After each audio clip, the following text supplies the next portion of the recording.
Em relação a ser ameaçado no cargo, eu acho até difícil eu te responder isso, né? Porque são 15 jogos na temporada, é a minha primeira derrota, é a primeira rodada, e eu tenho que responder esse tipo de pergunta. Mas eu vou responder que eu sou educado. Eu não estou dizendo que você não é, mas acho desnecessário. E se o Vojvoda está no mercado ou não está no mercado, não é um problema meu. O Vojvoda é um cara que eu respeito e admiro muito. É o maior treinador da história do clube, no momento que aqui passou. E hoje o momento é nosso. Enquanto a gente entender que é esse o momento, a gente vai trabalhar para fazer o nosso melhor. Não importa quem esteja ou não no mercado, eu não me sinto ameaçado de maneira nenhuma, porque eu tenho convicção no meu trabalho, no trabalho do Fortaleza, da staff, das pessoas, da diretoria e principalmente dos atletas. Há uma semana atrás, nós estávamos comemorando um título estadual, tinha 2 anos que não vencíamos. E hoje a gente perde a estreia do brasileiro e a gente está respondendo esse tipo de pergunta. Mas é o futebol, né? Algumas coisas acho que teria um diálogo mais amplo. A gente poderia aprofundar um pouco mais em questões técnicas, táticas, comportamentais e não falar de Vojvoda e de possível demissão na primeira rodada. Acho que foi um pouco infeliz a sua pergunta. Assina embaixo, viu? Sim. Assina embaixo Demais. em relação ao que o Carpini falou. Totalmente desnecessário, né? Assim, porque... Assim, Mas ao mesmo tempo, eu vou levantar aqui uma bola rápida para vocês em poucas palavras. O Vojvoda, certo? Entendam a analogia que eu vou fazer. O Vojvoda tá pro Fortaleza o que seria o Jorge Jesus pro Flamengo? Eu digo isso em relação a ser a sombra. Ele sempre vai ser essa sombra. Só que, porra, tem que andar também. O torcedor do Fortaleza, não só o torcedor do Fortaleza, mas a imprensa, porque isso vem também, esse papo, ele também pode vir da imprensa, da gente também, a qualquer momento. Mas, pô, a fila anda, digamos assim, né? E assim, eu vou falar em relação ao Carpini. O Carpini, ele passou por vários problemas no Fortaleza, nesse início de temporada. Ele ficou invicto por 14 jogos. Ele tem, digamos, números interessantes para o Fortaleza, ele conseguiu o campeonato estadual, mas ele também tem que ser cobrado. Porque a gente sabe que a temporada inteira não é um clássico rei. E por que a gente vem falando isso? Porque o momento que o Carpini ele vem realmente carimbando a sua passagem pelo Fortaleza, que ele vem fortalecendo o Fortaleza nessa passagem dele, é através do que ele fez no Clássico Rei, através do que o Fortaleza fez naqueles 3 jogos de Clássico Rei. Mas se você tira o Clássico Rei da temporada do Carpini, o que é que sobra? Sobra pouco. Sobra pouco em relação... Eu não tô falando agora em relação a números, eu tô falando em relação a performance. O Fortaleza, na temporada quase que inteira, foi cobrado pelas suas performances. A gente vinha falando até mesmo que pro estadual, o Fortaleza, ele poderia ter feito muito mais. E aí, quando enfrenta o primeiro adversário de Série B, tirando o Clássico Rei, novamente falando, em as suas circunstâncias únicas, o Fortaleza parece que tem um certo choque de realidade, né? Então, assim, o Carpini passou por muitos problemas, mas ele também tem que... Ele puxa a responsabilidade dele na coletiva pelo resultado, ele puxa, não é? Mas ele também tem que ser cobrado, ele também tem que entender que as pessoas podem e devem cobrá-lo por um melhor futebol. E aí não vem, pelo menos para mim, não cola essa situação de ele falar, nos meus trabalhos, se você puxar o histórico meu, você vai ver que eu gosto de ter a bola e tudo mais. Carpini, assim, os teus trabalhos mais marcantes sempre foram não tendo a bola. Sempre foi um trabalho de transição, sempre foi com times mais reativos do que um time que propõe a bola, que propõe o jogo.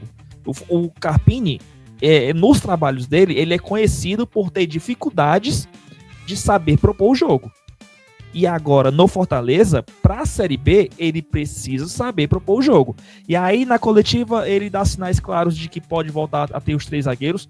Nisso, eu não julgo, porque parece que quando ele teve um nível um pouquinho maior, que foi agora, um pouquinho maior de competitividade, que foi agora contra o Botafogo, levou de 4.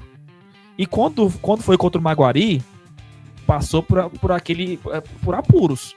Então, assim, eu não vou julgar em relação aos 3 zagueiros, porque você pode jogar com 3 zagueiros e pode vencer, você pode fazer um bom papel também.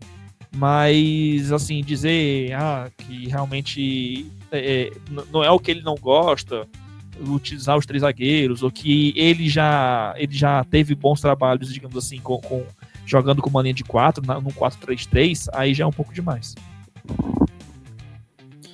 Meu querido Landim, em relação a essa questão... Eu ia só completar, falando agora em relação a Vojvoda, eu fui até perguntado por isso para um amigo meu também de faculdade, inclusive, um grande abraço aí, João Pedro. Cara, o Vojvoda, ele, de fato, ele vai acabar sendo sempre nessa comparação a nível de ser sempre uma sombra.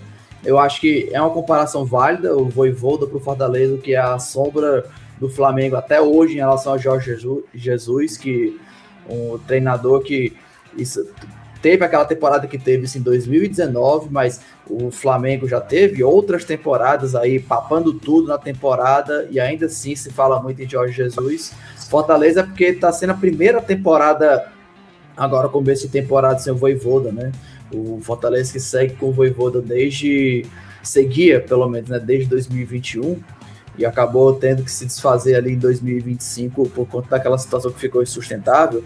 Mas é aquele negócio, treinador, pelo menos na minha opinião, eu não enxergo como se fosse aquele atleta que vai fazer com que a equipe volte a funcionar, porque se botar a bola nele, ele consegue fazer a bola andar e fazer a bola entrar na rede. E o quadro ali atrás está caindo. Mas o Vojvoda, ele tem uma filosofia de jogo bem diferente em relação ao Carpini. Eu não sei se o Vojvoda chegando com o perfil dele funcionaria com as peças que o Fortaleza tem no momento. Então eu acho que, pelo menos por enquanto, se for em relação ao Carpini balançar ou não no cargo, eu acho que o Vojvoda não seria o perfil de treinador que encaixaria com esse elenco que tem o Fortaleza nesse momento. A gente lembra que o elenco do Fortaleza está sendo montado pensando no estilo de jogo do Carpini desde o começo da temporada. Eu digo pelo menos nas peças que estão chegando, porque as peças que saíram, algumas não era a intenção do Carpini que saísse, né? Foram oportunidades de mercado que o Fortaleza acabou se desfazendo, mas é um estilo de jogo, é um estilo e um perfil de contratação que está sendo todo moldado ali no que pensa ali o Thiago Carpini. E eu acho que o Vojvoda, o perfil do Vojvoda é diferente do que tem à disposição a equipe do Fortaleza. Não que seria impossível pensar que se o Carpini cair, o primeiro nome que vai surgir é o Vojvoda, até porque com certeza, e eu digo até por nós da imprensa também, com certeza a gente acabaria ventilando essa possibilidade, mas eu acharia improvável por conta do perfil de contratação que tem o Fortaleza no momento. Gente, vamos ser bem franco. Fortaleza não tem know-how financeiro para trazer o Vojvoda. Mas o Vojvoda vai aceitar reduzir salário. Meu amigo, você sai de 1 milhão no Santos para receber 10%, 20% disso, não existe. Eu acho que não existe. Eu acho que não existe essa possibilidade. Eu acho que não é... E assim, às vezes tem treinador que funciona numa competição e não funciona outra. A gente não sabe como é que seria o Vojvoda num campeonato que você disputa acesso. Você disputar acesso é diferente de você brigar contra rebaixamento, de você fazer um campeonato de G4. São perfis de campeonato diferentes. Tanto que você vê que tem um treinador, por exemplo, que funciona muito na Série B, mas que não funciona na Série A. Mas é só porque o elenco é mais fraco na Série A? O próprio Thiago Carpini é a prova disso. O Carpini foi pro São Paulo, não funcionou. Foi pro Vitória, ficou ali. O Jair Ventura é outra prova disso. Né? Então, assim, você... eu digo esses treinadores porque eles tiveram oportunidades em clubes grandes. Né? Então, assim, não ficaram só com todas as ressalvas que eu tenho com o Léo Condé, por exemplo. Né? Nem o Léo Condé que ficou no Vitória, Ceará, e agora tá tentando respirar no Remo.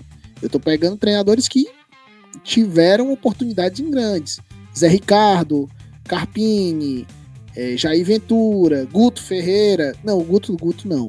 Mas você tem o Barbieri, né? Então, assim, você vai longe, se você for pensar assim. Dá até pra colocar, inclusive, o Anderson Moreira. Se você quiser, você ainda coloca o Anderson Moreira com a passagem dele no... Se bem que o Anderson subiu com o Botafogo, não foi não? Quando ele treina no Botafogo, Sim. então nem o Anderson Moreira entra nessa conta aí. Então, assim, eu acho que o Fortaleza não tem... Cara, assim, eu vou ser muito chato agora. Assim, eu entendo o ponto que tá todo mundo falando aqui em relação ao que você tá falando, ao que o Matheus tá falando em relação também, mas eu acho, só opinião minha, eu não acho que trazer o nome do Vojvoda pra discussão, pro momento, ainda mais depois da derrota, da forma como foi, eu não acho que seja saudável, eu não acho que seja legal, assim. Eu acho que é muito oportunismo. Eu acho que é muito oportunismo. Perfeito, exatamente. O Vojvoda agora, só porque o Fortaleza perdeu de 4, é oportunista demais. E aí, uma pessoa na transmissão fala o nome do Vojvoda. E isso se espalha pra torcida inteira. Assim, esse é o poder da imprensa. Cara, esse é o poder da imprensa. Agora, assim... A transmissão do jogo. O narrador ficou puxando isso. Abriram enquete, sabe? Abriram enquete no...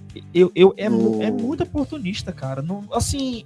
Pô, o Carpini tá tentando fazer seu trabalho agora. Isso pode trazer consequências horríveis pro trabalho dele, pro clube de uma forma geral, porque o Vojvoda passou temporadas e temporadas no clube, construindo o seu legado, construindo o clube à sua maneira também. Claro, teve o legado do Rogério Ceni, só que imagina só, ele sai do Fortaleza, o Fortaleza agora está em um momento de reconstrução, e aí vai ficar realmente aquele fantasma do Vojvoda perdurando lá, anos e anos, temporada a temporada, e aí por causa de um revés, o primeiro na temporada, aí todo mundo vai falar, o Vojvoda, cara.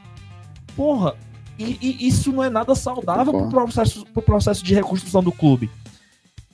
Às vezes eu fico até me perguntando, por que a gente tá falando sobre o Vojvoda? Não, a gente pegou um gancho da coletiva, não, mas assim, a transmissão trouxe isso, abriram enquete, sabe? Eu fiquei meio...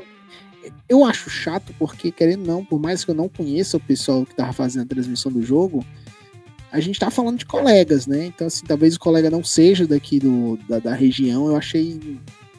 Enfim. Mas o ponto é o seguinte, eu tô fechado contigo, eu acho que não é o momento, tô fechado com o Landim, a gente tem e deve questionar o trabalho de campo do Carpini, que tá devendo, tem a questão de elenco, tem todos esses fatores que a gente tá levando em consideração. Mas levantar questionamento sobre troca de treinador é oportunismo, é tentar um clickbait, é tentar qualquer coisa assim que... E funcionou, né? Porque a gente tá falando pois aqui. Mas que não é legal, e a gente, pelo menos aqui é um consenso da gente, que não é o momento. E não era pra ser nem pauta isso.